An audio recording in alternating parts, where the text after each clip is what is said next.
Hi students, இன்னைக்கு நம்ம இரண்டாம் வாய்ப்பாடு தான் தெரிஞ்சுக்க போறோம். பொதுவா நம்ம எல்லாருக்குமே 10 வரைக்கும் தெரியும். ஆனா எல்லாருமே 16 வரைக்கும் தெரிஞ்சு வச்சுக்கணும். சரி, முதல்ல ஓரெண்ட் 2,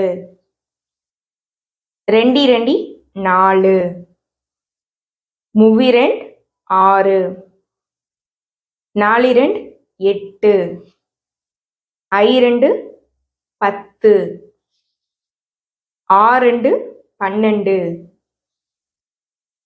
7 14, 8 16, 9 18, 5 20,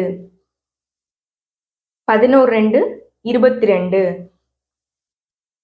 12 24, 13 26, 14 28, 15 30, 16 32. இந்த 16 வரைக்கும் நீங்க எல்லாருமே தெரிஞ்சு வச்சுக்கோங்க. இதை பிராக்டிஸ் பண்ணி பாருங்க. இந்த டேபிள்ஸை நீங்க எழுதி பாருங்க. பாய்.